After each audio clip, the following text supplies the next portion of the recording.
back. So amazing, guys. So here we are again, episode number 2. Daniel got the boot. We don't like him anymore. So we do. We miss him.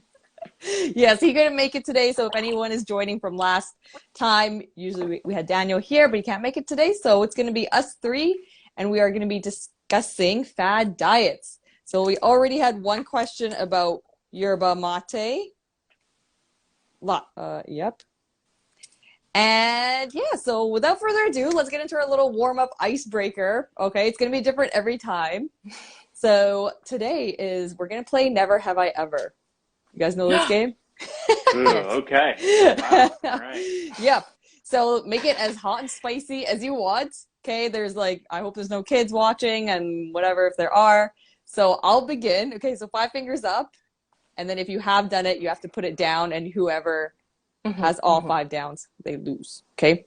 So my first one is, never have I ever stolen. And I'm kind of getting myself with this one because I have stolen before. So Okay. But you technically can't do that because it's supposed to be that you've never actually done it. But all right. That's how the game works. I'm taking you guys down. I'm sacrificing myself. Okay. Never have I ever been drunk. Never? Totally. Boring. I know. Okay, Stefan. That's impressive. Just because we're talking about it, never have I ever tried yerba mate. Yeah. Because Mr. Spencer asked about it. So you have not? I have not. Oh, okay. Damn. I'm gonna lose. Okay, I can do the good one. Fine. Never have I ever. What would be something that would get both of you? Lived anywhere other than Canada. Oh shit. Stefan's lived anywhere other than North America for more than 4 months. Let's just say. Still got me. Okay. Well, I got Deanna at least. Fair. Okay. Never have I ever smoked weed. Oh man. I'll put two down for that. Going for both of us. Yeah. Are you out? I have one No, more. Yeah. You've got one more. Both of you and I have one more. Okay. Yeah. Never have I ever. Oh, this is so tough. Oh no, this could be fair. Deanna, we can totally get her on this. Never had I ever drank a professional alcoholic cocktail. Correct. What does that mean? A professional. So if you made it at home, that's not a professional. But I'm saying, like, if you went out to a bar and got an alcoholic cocktail. You have never done that. I have gotten mocktails, but I have never done that. Oh. So if I have, then If you have, you put it down. you put it down. Okay. You have not, Deanna, right? I have But then you said you haven't. Oh, been drunk. drunk. Oh my God, so different. Oh wow. Okay. Okay. Well, I lose. Awesome game. Thanks, you guys. Ryan says, "Wow, the doctor and I are basically the same person." Okay, cool. So we're gonna get into it. Fad diets. Thank you for everyone that's joining right now. If you have questions, please type it in the chat. My name's Nikita Sharma, and this is the Lift Love Laugh Talk Show. We're going to be discussing things about fitness, health, spirituality as well. Ooh, yeah, stick around for those episodes. And yes, here we have Miss Deanna Fidikin. She is a author, yoga teacher, extraordinaire thought leader, and then Dr. Stefan Zavalin, who is a doctor of physiotherapy and a motion mentor and overall funny guy and TEDx speaker. Oh, I'm a TEDx speaker as well. So There you go. there we go. Okay, so we are going to talk about fad diets. I'm going to preface this for all of us by saying we are not nutritionists. Technically, we cannot prescribe anything. We are giving our opinions and recommendations based off of our experiences, but we're not nutritionists, okay? Is there anything that you guys would both like to add on top of that for the disclaimer? I think Stefan? in general, take it as opinions. So it's more of, oh, that's more information in a bucket that I'm thinking about as we're going to talk about these fad diets, as opposed to just being like, well, definitely this is how I'm going to sway depending on these things. We don't want to say a bunch of caveats because there are a lot of caveats with nutrition. It's a very highly divided topic. So we're going to give you our opinions. Take them as such, please. 100%. Yes, and I think the most important thing and the most precious gift that we can give ourselves is to know our body so well, to know what works best.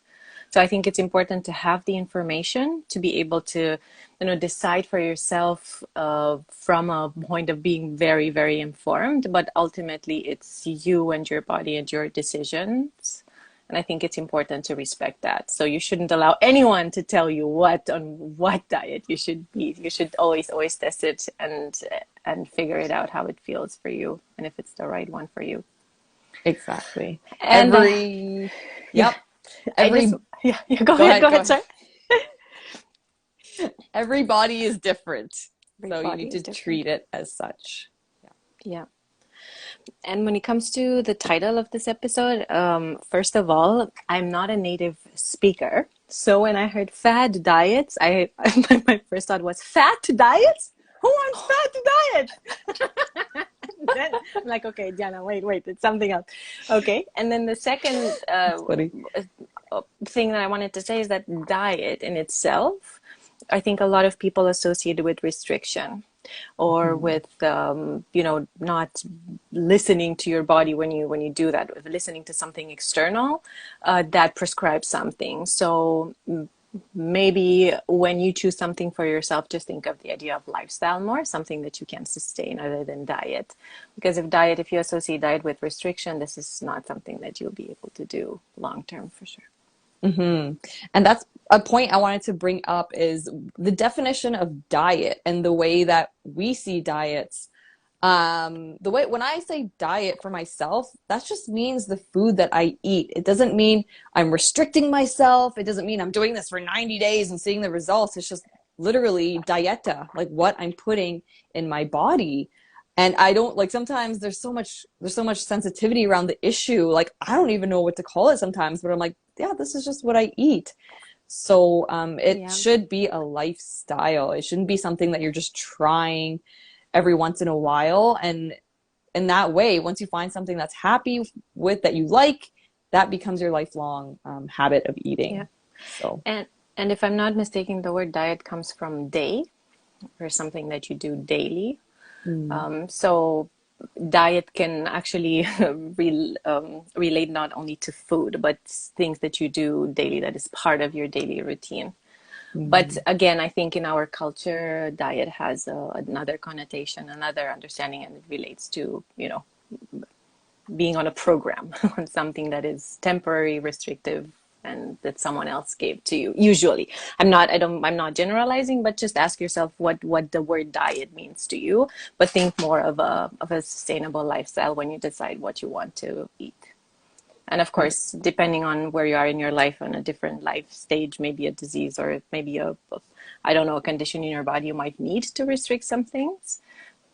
For example, 2 weeks not to eat any salt or whatever. That may be a diet for those 2 weeks in order for you to get, I don't know what kind of test, but just think of yourself as something that you can sustain and is healthy for you long term. That actually made me remember, like I have celiac disease, so I have to eat a gluten-free diet. That's not, if I didn't have to, I wouldn't eat that way though. But we can touch on that later, but I do want to cover keto, vegan, and intermittent fasting. So Dr. Stefan, did you have anything to add about that? The word diet, what it means to you? Sure. I'm just going to echo it. And I think that it's wise when you're looking at it to just replace it with the word lifestyle, because it comes from the Greek way of life. And so if you're thinking, I'm going to go on a 60-day diet or a 90-day diet, you're going in a 90-day way of life. And so if you're expecting that the results are going to stay there a year after, well, you changed your way of life after those 90 days. So then you're just going to do the yo-yo dieting thing back and forth because you're changing your way of life over and over and over.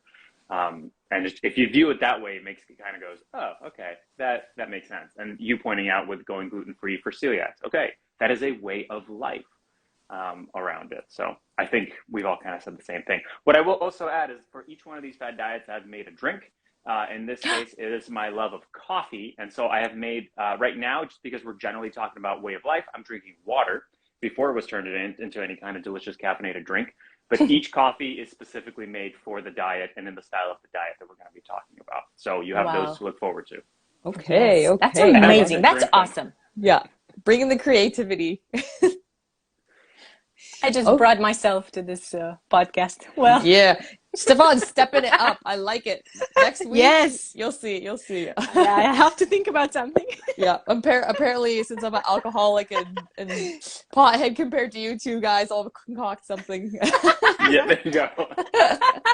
I rolled this joint specifically for a shot after every question. There you go.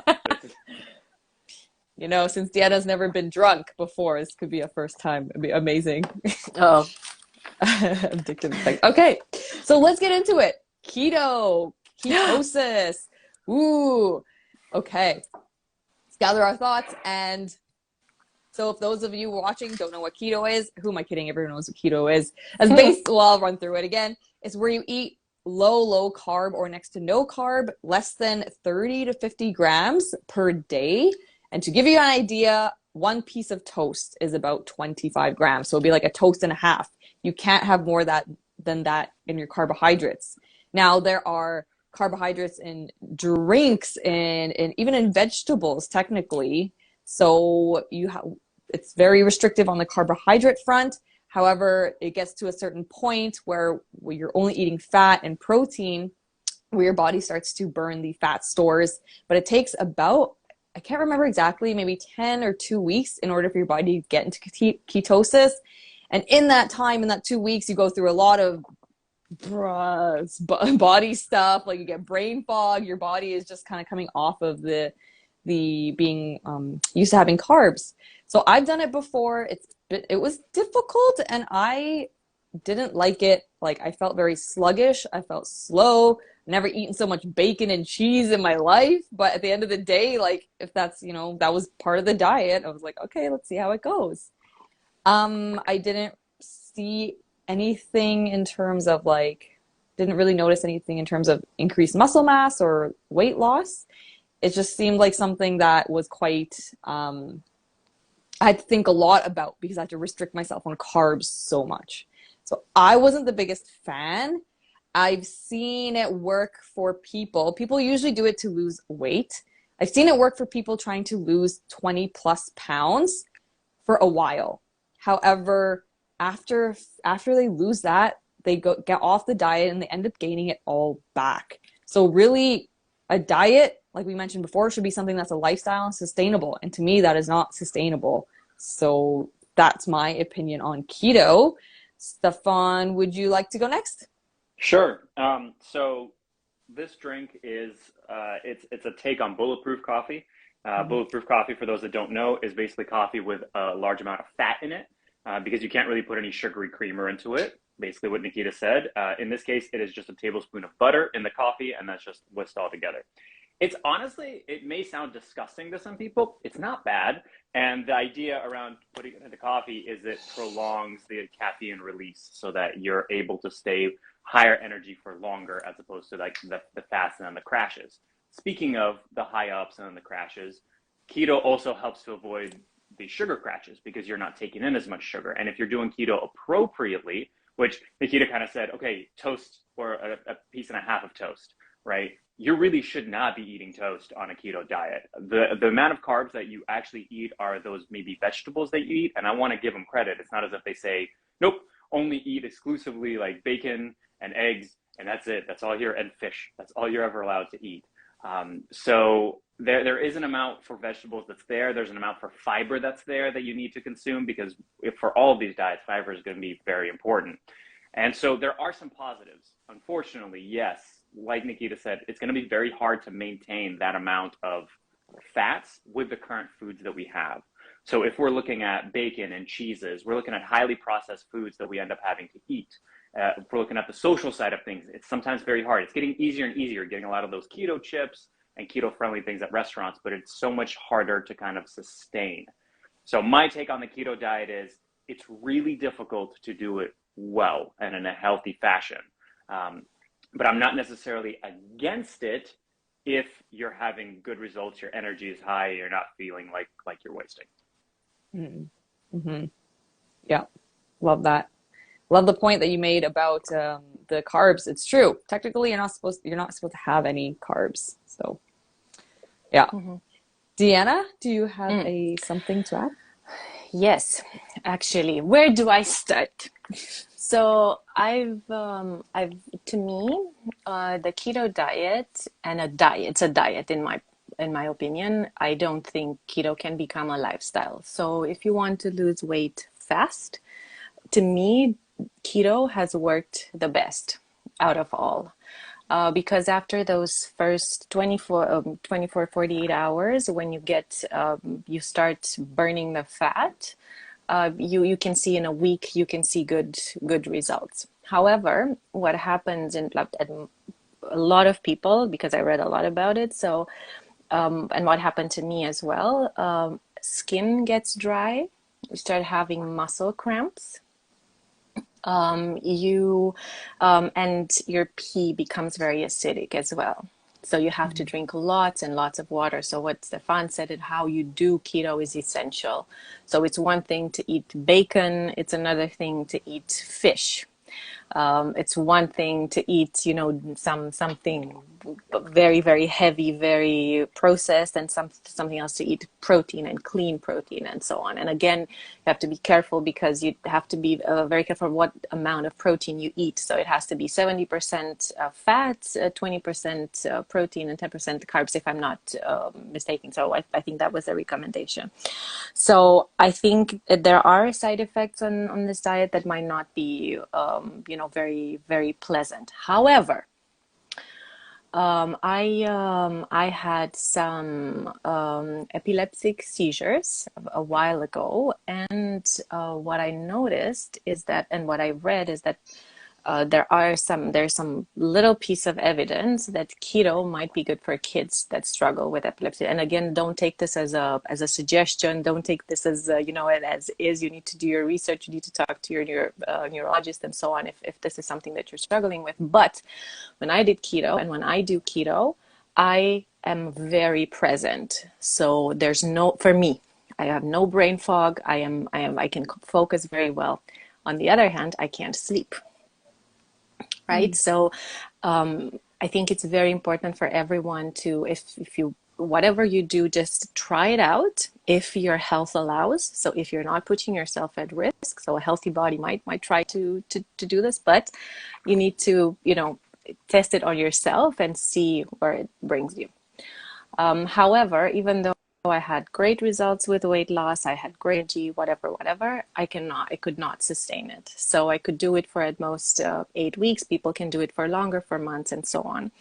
But statistically speaking, a diet in itself, something that is temporary, it helps you lose weight, but 95%, so statistically speaking, 95% of people, they gain the weight back. So one of the things that annoyed me so much, guys, so I have to share this, is that I was following all these accounts on Instagram on keto, blah, blah, blah. And then I started asking, how do I get off of keto? What do you prescribe? How should I reintroduce the carbs, right? Because carbs are important things in the body. So you have to have them, right? And nobody replied to me. Nobody. So it's only how to get fast in keto, how to get fast results, how to do this. When it comes to going back into a balanced lifestyle, nobody tells you that. Or I wasn't able to find some experts in keto who were able to tell me how to get back to a balanced lifestyle, which I think is a question mark. Right. So I think it's also important to be able to have a longer term plan, because in my opinion, keto is not a healthy and sustainable thing for a very, very long time. I love that we have your opinion on it because you actually went like deep Yeah. into it. So you have that experience. Yeah. I think, But and yeah. one last thing, sorry, I'm interrupting you, but I remember there was something else, and it relates to something that Stefan said to me. This was the easiest one because in keto you don't really have amounts. So if you eat a little bit more today, it's not the end of the world as long as you don't have carbs. So it's not something amount that is related to amounts. Of course, you shouldn't be eating, mountains of food either way, but I found it the easiest way and the most satisfying uh, diet that I was on. And I also found that it's the easiest one when you go out, actually, because if you Mm. have a burger and a lettuce wrap with a salad on the side, you're still within keto. Or You chicken can still, wings. well, chicken wing, yeah, depending on how they're, done. And but that, yes, absolutely. So I think to me that was the one that I could sustain, and that didn't stress me out with amounts and exact times of eating, and so on. So it was to me it was a diet that was the most comfortable for me, the one that I could do. But again, as soon as I went off of it, I gained the weight back. So please remember, everyone, 95% of the diets don't work, and 65% of the people that were on a diet not only gained the weight back, but they gain more weight. Mm. So And yet not to again, to reinforce lifestyle. Sorry. Yeah. No, and not to mention not just keto, but the damage that it can do to your gut, your hormone levels, your skin, all of that when you're not eating a healthy, balanced diet. So, yeah, I think, Yeah. consensus is keto, not a long-term strategy, but if you want to play around with it and lose a couple pounds and then gain them back later, go for it. There is another diet, and again, I consider it a diet that I heard of. Maybe you want to look more into it if you're really interested. Is not a keto diet. It's a slow carb diet. It's I think the person who came up with this term was Tim Ferriss, the author of the 4 Hour Work Week, and he's saying, okay, eat carbs that do not increase your blood sugar that much, and he says, okay, it's something like a keto-like diet, but you eat legumes as well because they don't spike your blood sugar. So slow carb, again, he like everyone swears by it. Whatever they come up with, they swear by it. So it's another, if you like keto, if you're playing around with the idea, maybe look into slow carb diet and see if that Mm. fits you better. Yeah, I didn't know that there was a name for it, but that's basically the way I eat. Did he include fruits in that slow carb diet or no? I, Mm. I don't know, Nikita. I don't Mm. want to anyone. Please Tell don't me, quote me on Diana, this. tell But I me. don't. But I don't think so. And if so, only berries and those very low the fruit that have the lowest amounts. But I think he has nuts as well. But again, I didn't look into it as much. It made sense. So when he explained it made sense to some degree. But again, it's also restrictive. So to me also, and to my mental health, when I hear restriction, I only think about the things that I'm not allowed to eat, and those seem the most delicious in the world. Yep. We had a comment from Mr. Spencer. He said, from a purely monetary perspective, healthy keto gets expensive very quickly. I could see that. Yes, I could see that. yes, yes. Yep. Meat is I not cheap. Yeah, I remember when I was going shopping for keto. Yeah, it was twice the amount of when I was on the vegan diet. Yeah, makes sense. Okay. Do you want to say something about the keto, Stefan? Sure. The only thing that I'll add in is, in terms of satiety, there is obviously the amount of protein and fats because that's predominantly what you're eating. It's just like Diana said, you don't really feel that hungry. It doesn't feel that restrictive in that sense as well. And it's so hard to overeat because you're just gonna be full from the types of foods that you're eating. Um, that's that one part. And yes, being healthy about it is difficult because like you need to make sure that you include nuts, avocados, all that kind of. I know we're going to be talking about vegan. I tried doing a vegan keto diet. That just gets Gnarly. That just gets tough after a while. I've done a raw vegan diet, a raw vegan keto Whoa. diet. Oh, Not Whoa. wow. fun. Restriction So you're city. only eating Restrictions. avocados. You Yeah, turn you into just an avocado. spoon feed yourself avocados. That's all you're ever eating. Damn. But we'll get to those. But the point, I think, yeah, we've come to the consensus that it can be used as a tool. It's hard to do right, but it's probably not a long-term solution for most people. I haven't seen anybody that has done it long-term in a way that I think is actually healthy. Mm-hmm. I agree. I agree. So, okay, moving on to the next one, since we're kind of jumping to it already. Let's go to vegan. Vegan Ooh. diet. Okay. A lot of hype around this in the last couple years. And yeah, so would somebody like to go first on this? I mean, okay, I'll start it off with a. So I am now, my drink of choice now is an oat milk latte. Ooh. That I've made. It's lovely and delicious. It's now gotten a little bit cold because it's been sitting with the other lattes on the shelf. That's okay. Um, so I've been vegan for, and I'm not gonna speak from trying to tell people to go vegan. I don't like that. I think it's silly. I'm gonna speak from it from how people do it really, really wrong, and what we don't need to think about what a vegan diet is, and maybe how the best thoughts about the transition are.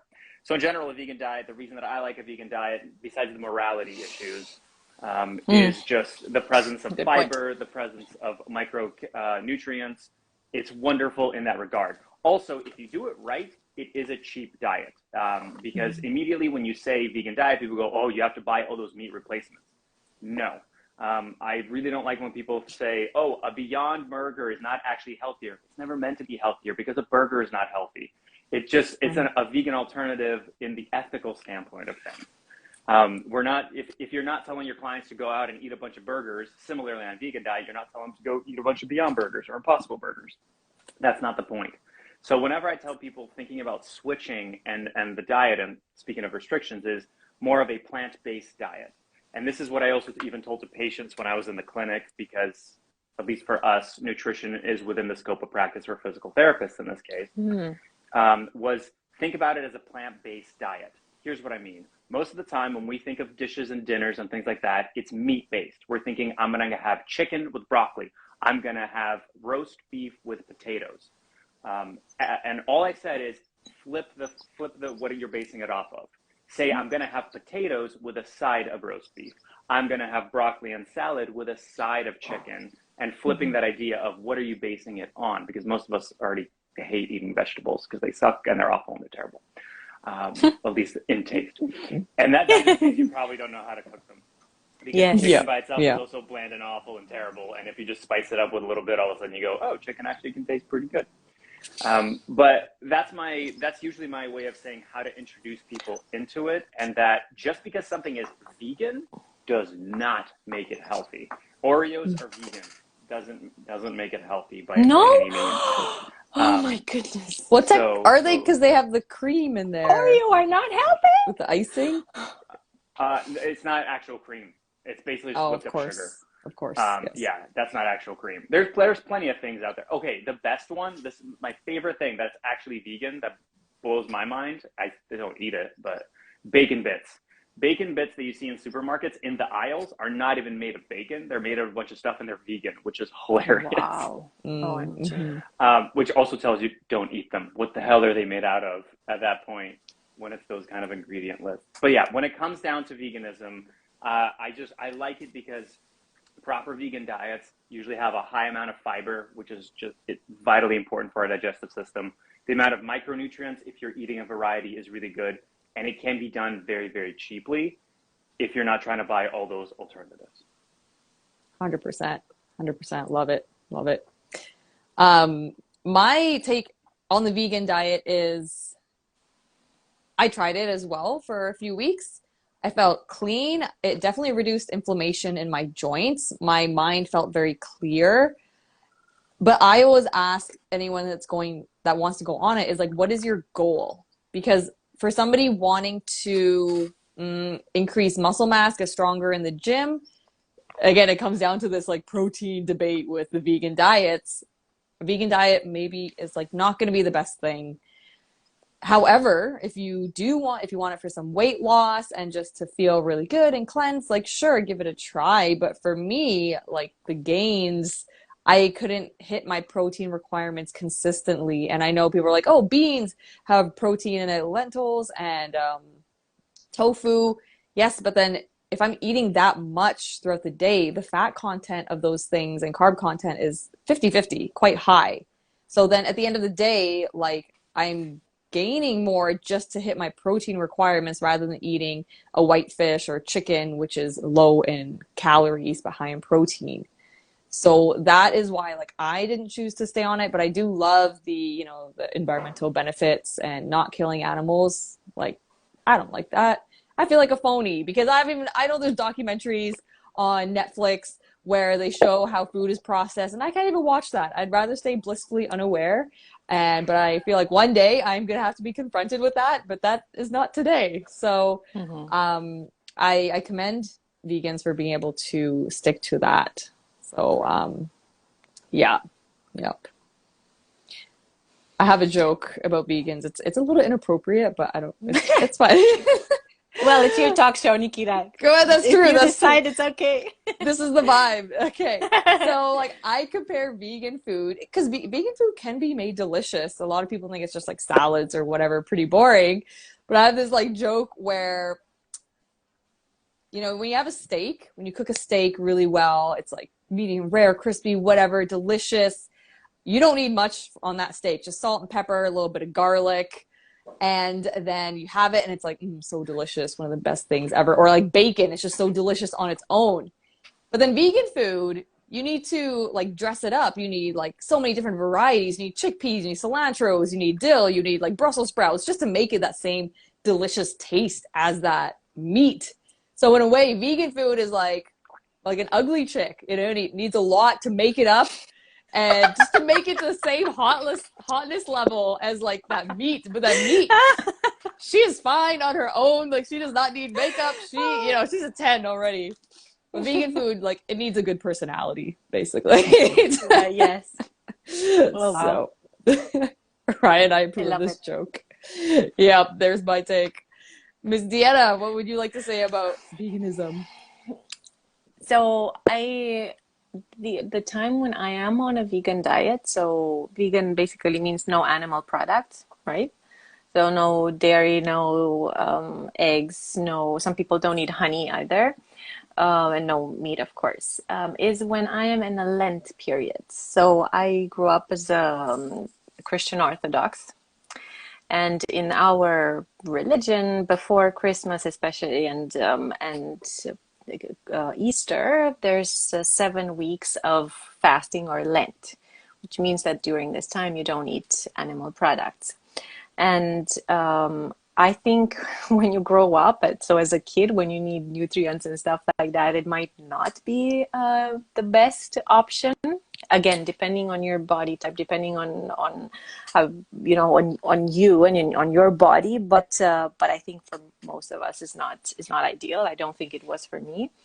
However, I know that my mom feels very, very good during this time, but also because my mom eats lots of meat in the other periods of the year. So this is a great break for her body to cleanse a little bit, to get out some of the toxins from the body. But then she goes back on her regular type of way of eating. So, and I also know that women who are vegetarian or vegan, and when they become pregnant, their body asks for meat and other types of food that they usually don't have in their diet. And I think this is interesting to look at because when so again, vegan takes out food, it's restrictive. I understand why some people do it, from moral aspects and so on, and I support that and I understand it. However, I think it's important for everyone to, if you are on a vegan diet, if that's what you chose and you don't want to go back to eating animal products, I think it's important to have regular tests, blood tests and all kinds of tests, to see if you're okay with the vitamins, if you're okay with with all the nutrients that you should, it's healthy to have in your body. My own experience, and again, we're very different. Everyone has a different experience with things. I feel okay. However, I don't have that much energy, and I don't feel satiated. And usually that leads me to eating more, just as you said, Nikita, and also lots of bread, because I love it, and it's satisfying for me. And if I'm not, if, because I don't feel satiated, I eat more. I eat more often, and I eat more carbs that usually transform into weight gain. So I think, yeah, as anything that you do in life, just do it with being informed, checking in with your body, seeing if this is the right thing for you. And I don't know, don't let other people tell you what is right, because only you can decide that for yourself. 100%. And then there's the amino acids. Oh, go ahead, Stefan. Well, okay, because I would love to make small points about all of those things, because those are very Yes. common things that are brought up about the vegan diet, not being with it. And my wife is currently pregnant, so like the whole pregnancy side of it, Mm. also very like we're living it to that degree. So Congratulations. thank you. It's an exciting time. So in terms of the pregnancy, yes, that happens, and sometimes cravings come up, but cravings are actually, they're not even as much that people don't have the nutrients. It turns out that it's just that you're craving, it's more of a brain thing, because you used to eat something like that. You get those cravings for that specific thing. But absolutely, sometimes they are deficient, and many pregnant women have to go on to adding in eggs or something very specific to that. So that's absolutely valid. In terms of satiety and all of that, again, I kind of go back to eating enough fats on a vegan diet. Is there enough? And also, I get it. Bread is delicious. It's the predominant Yes. food group for my wife currently in general. But the little argument that I always say is, I'm like, broccoli and like spinach are 50% protein if we're just going by calories. So try to overeat calories and undereat protein by eating all broccoli. Now, that's not fun. That's not by any means fun. That's not what I'm saying. But there is kind of a point to it to where, yeah, we're kind of, how much are we limiting ourselves, and how much are we letting ourselves eat those various foods? And the final point, and this is my personal belief around why I was able to just, I don't feel limited at all with veganism, is because my mindset is not focused on what I can't eat. I focus on all of the things that I can eat, because the amount you can still eat with any of these is amazing, especially in today's day and age. How much food we have around us is incredible. And so I've never personally felt of going, ooh, I'm restricting myself. I definitely just feel like, oh my goodness, I just don't know the other things I can eat. Because if you go to a different country, you go, I don't know like 5% of vegetables that are out there, and all Yeah. the things that are available to me. But that's just to add a couple things to it. Yeah. And I think that's important for any diet that anyone goes on, is to not focus on what you can't have and what you can. However, the point about broccoli, saying it's 50% protein, like, yes, but you would need to eat a shit ton of broccoli for it to be any sort of significant source of protein. And you would be farting all day, all night. So and like that's the thing with the vegan diet, is like, yes, you could hit your protein requirements, but the amount of food digestion, fiber digestion going on, a lot of people can be quite bloated by that. And the lentils and broccoli and yeah. It brings up a question of, are we overeating protein? Because the point about protein usually is you need to hit your macros and you need to get this amount of grams of protein. And the question is, are we actually supposed to biologically gain that much muscle that quickly? Or are we synthesizing something that's supposed to happen over a much longer period of time naturally? And so we shouldn't even be trying to hit that high of a goal. And then you look at how our kidneys functioning with all that kind of stuff. Again, this is all you can look for yourself individually, how you feel with all of it. But I know there's plenty of bodybuilders that are upset with how many chicken breasts they have to eat. So it's not, the amount of the protein requirement is not just a vegan argument either. But Yeah. Yeah. I think, yeah, go ahead. I have a good friend at work. She is on a vegan diet, but out of health reasons. So she, if she eats, so she's allergic to some other types of food, and and she feels good, and she does regular blood tests in order to ensure that she has what she needs. She takes vitamins and supplements and other things like that, and she feels good. So she found her own balance with this.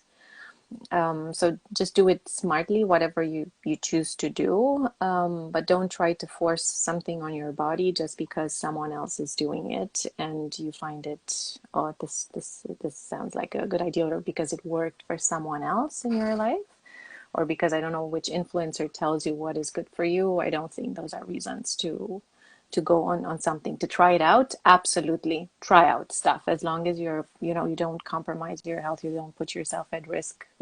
Yes, absolutely try stuff, but just make sure that you listen to your body. Yeah, well put. I agree 100%. all around. 100%. Okay, let's move. Time is just ticking on by. So let's go to intermittent fasting. Ooh, ah. So those of you that don't know, intermittent fasting, there is a few different ways to do it. The most common way is a 16-hour window of not eating. So what that's like 8 p.m. and then continuing to 12 p.m. the next day. I don't know if my math is right on that, but you get the idea. Yes. All right. I am smart. And so my opinion on intermittent fasting, I've tried it as well a few years ago. To eat that much food in your eating window was very difficult for me, because the idea is you're getting all your calories, all your macros, your protein. And again, it always depends on your goal. For me, my goal has always been to get stronger, to stay lean, to stay athletic. Everyone else's goal is going to be different. So that's why I didn't like it, because in order for me to hit my carbs, proteins, fats in that window of time was so difficult. And it's also not great for your metabolism to be eating like 2 huge meals. Well, how much time do you have to eat? So I felt very slow when I was eating those big meals in the eating window opportunity. Yes, I could have broken it down, but then I didn't like being so hungry in that fasting window. And also, I don't know the research on this, but for me, intuitively, if I'm trying to build muscle, trying to get them gains, you should not be leaving your body in a catabolic state for too long, where the muscles are going to degrade. I was working out at the time. I've always been working out. So for me to be wanting to build muscle tissue, I don't want to leave my body in a state where I'm not feeding it at least protein in the window. So that's why I wasn't a fan. However, once I got past that hunger level, I did feel quite clean in my mind, which I liked. The hunger pangs started to go away after a while. So there's pros and cons with intermittent fasting. It was nice not to have to think about eating, actually, whereas the way I eat right now, kind of the bodybuilder's diet, like meal every 2 hours. I'm a machine, and I can't even leave the house without having a snack. So that is very time consuming for that. But that's my take on intermittent fasting, basically. Deanna, you want to go next? I wanted to say that, while you were talking and throughout this whole episode, what I love is that we have different opinion on stuff. And that because we have different goals, our bodies are different, we have different preferences and so on, that we bring all these perspectives, because I love fasting. I am on an irregular intermittent fasting diet, which means that it's not 8 hours, 16 hours, or 12 or whatever. It's different every day. So on one day, I'm not eating at all. On one day, I'm eating for a larger window. On one day, I stop eating at 10 in the morning, and so on. And to me, because I need variety, it's just a preference. I don't get bored. If I would have to eat during the same window, I would go crazy. I'm like, okay, I need to switch it up. I can do it. So again, it's a personal preference. Also, my gain is to lose weight. So for me, and not to, oh yes, I want to gain muscle, so I don't want to lose muscle necessarily, but I want to lose weight, and to me that works better than other stuff. Also, a personal preference. If you tell me to eat less or not to eat something, that's gonna stress me out. But for whatever explanation, my mind is okay with not eating during that time. It's easy. It's easy. I don't have to think, oh, should I eat this? Can I eat this? Should I eat this amount, whatever. No, I just know that I don't eat during that time, and it takes away all the decisions that I have to make. And I know that I can only eat in that window, and I eat what I want, and so that I am satiated, so that I'm not restricted with food types, not even with when I eat, as long as I eat during that time frame.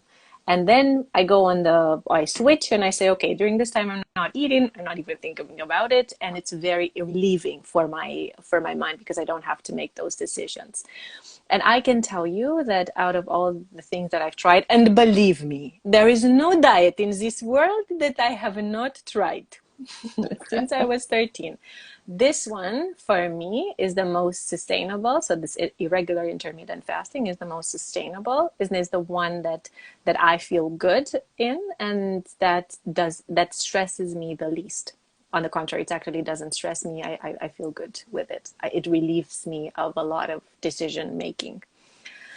It sounds like it's more of a mental thing for you, which is Yeah. interesting. Yeah. It is very well. We don't have time to talk about it. We mentioned this before. I talked to Nikita before this episode. So it's about eating disorders. So I do have an eating disorder, compulsive overeating, and having being on all these diets throughout my life, it only accentuated the compulsive overeating. And when I'm off the diet, I eat a lot, and this is why I gain weight back and so on. So I had to find a balance for myself, and the balance that I found right now, and I find that it can become a lifestyle, is intuitive eating. So if you haven't read the book Intuitive Eating, just stop everything that you do and go and read it now if you have eating disorders. But not only actually. So intuitive eating and this irregular intermittent fasting is the balance that I found for myself. So I am it's a body fasting, or body fast, I think, is the app that I'm using. I've used the free version. I do the power week. So the power week just tells you when you eat, when you have the windows, and when not. And that's what works for me. So again, I'm not giving you any suggestions. I'm just sharing what works for me. Totally. And it might not work for you. It appeases your mind. Yeah, it might not work for you because of depending on what type of schedule you have. And I know that there are people who have very fast metabolisms and cannot go a longer time without food. I have a very slow metabolism because I've dieted so much. I have a slow elimination, slow digestion, and so on. So this is why probably I can sustain this period of time for a longer for longer, you know. But again, it depends from one person to the other. Awesome. We have a question from Mr. Spencer. Thoughts on incorporating pickled fruits into your diet consistently? Yes, I Broccoli. suggest. Yeah. I think it's great For the gut microbiome. It's a good thing, Yes, right? yes. Yeah. Stefan, intermittent fasting thoughts. What's your coffee there? What do you got for intermittent fasting? Just black coffee, because you're allowed to have black coffee with intermittent fasting without You're any kind awesome. of creamers or anything in it. That's exactly what it is. And guys, I'm going to be wired after this. I've been drinking so much coffee within this last hour. It's crazy. I already feel it. Luckily, I'm going to the gym and it's leg day, so I have prepared. Nice. I'm going to put the awesome. energy to good use. Use it I've been well. intermittent fasting for 6-7 years at this point. And so a couple of things about it. It is mindset. Of all of these, if there was one that we really talked about where mindset is important, this is the one where mindset is everything, because inevitably you go, I'm hungry, I want to eat. This doesn't work. It sucks. and you judge it based off of maybe a week of doing it. If we're talking about lifestyle, you just change your lifestyle for a week compared to what you've been doing for years upon years upon years, not decades, right? Of course it feels uncomfortable. Of course you're going to go, "Ooh, I don't like this. This is tough. I don't want to do this." So there is a lot of like give and play. I really like the irregular schedule side of things, because when you look into a lot of the research with intermittent fasting, in practice, people do the 8-hour window of eating, 16-hour window of fasting. In the research, especially the mice research, it's usually 24-hour fasts 2 times a week. That's usually the fast that a lot of the research is based off of. It doesn't mean that's what you have to do, but it's just kind of being aware of, okay, how am I really structuring this? Furthermore, for women, it's not usually a 8-16, it's actually a 10-14 fast. So you actually have a longer window that you're allowed to eat, technically speaking, for that. The other part is when you schedule it, because a lot of people, the mistake that I usually made is I would wait until 12 or until 1. I'd be like, I am going to suffer until I literally can't stand it anymore, and I'm going to consume as much as I can, which is that's the sort of eating by itself. But really, nowadays, what it is it's more of, I wake up, I'm not hungry in the morning. I'm not hungry first thing in the morning. Usually I go 1, 2, 3 hours, and then maybe I'll drink a cup of coffee. That satiates it a little bit. And then I eat at 10. That's not that crazy to eat at 10 in the morning. Then I can have a lunch at 1, and then I can have my dinner at 5 or 6, and then I'm done. And it's not completely like, oh, I only have time for 1 meal or 2 meals. There is a way to work it in. Having said that, it is hard to bulk while you're intermittent fasting. That is truly hard to do. The reason to do intermittent fasting, and the reason I do intermittent fasting, is not weight loss. It is entirely longevity and health based. Something called autophagy, where basically your body starts recycling itself, which I'm going to misquote this, but it happens once you get into the teens hours of fasting. So the longer you can go past that. So doing the 24-hour fast is actually even better than if you were to do like a 10 or 12-hour fast. It would be better if once or twice a week you could maybe do a 24-hour fast. Again, the first time you do it, you're going to hate it. My wife and I, at one point, we were stupid, and we ended up doing a 3-day fast, I think, 3 or 4-day fast, water fast, just to try it, because there's a lot more health benefits for those kind of longer fasts. It was miserable. I'm not saying go do it, but there are a lot of health benefits for it if you do it safely. And we were miserable. We were very, very hungry. But the clarity comes. You don't die of malnutrition on the second day, I promise. None of that kind of stuff happens. But when it comes down to it, like I said at the beginning, mindset. You're going to feel hungry. It's going to feel uncomfortable because we're used to, in our society, of when you're hungry, you go eat. You feel uncomfortable and you don't know how to deal with that hunger. And most people, we don't even know the difference between true hunger and boredom. And that's what really plays into it. We might be bored, and that's why we go eating and talking about intuitive eating, instead of actually you are hungry, your body needs fuel, and that's why you go eat. I'm off my soapbox, guys. I'm just going to drink my black coffee. No, those are great points. Or you might just be thirsty, honestly. Yes, I was going to say. And then you go eating. Or in my case, you eat because you're sad, or you eat because you're happy, or you eat because of a habit, right? So it's very important to be able to make the distinction between, okay, my body actually needs fuel right now, and I'm eating because of other reasons. And To make an interesting point about it, also, about the mindset thing, whenever you tell people the 8-hour window, people go, I have an 8-hour window to eat. It's important that I focus on my 8-hour window of eating. But the actual benefit doesn't come from your 8-hour window of eating. It comes from your 16-hour window of fasting. And so really, we should be thinking about, how do I prolong this health part, as opposed to most people, and I fell into this a lot, was I got to make sure that I eat. And it was very food focused, as opposed to the health benefits of fasting focused. And oh God, so it's a very, very good point. And I remember that when I first started fasting, exactly at the, before the fasting period started, I would binge eat and, desperate that, okay, for the next 16 hours or whatever, how many hours I'm not going to eat. But that's not ideal either, right? So again, during that fasting, during that eating window, just make sure that you avoid excesses, that you do listen to your body, that you do try out different amounts of food and different types of food, and see what really helps you most. And if you, just as a resource, if you, besides this app, the Body Fast app, the one that is the one that I use, but I'm sure there's others.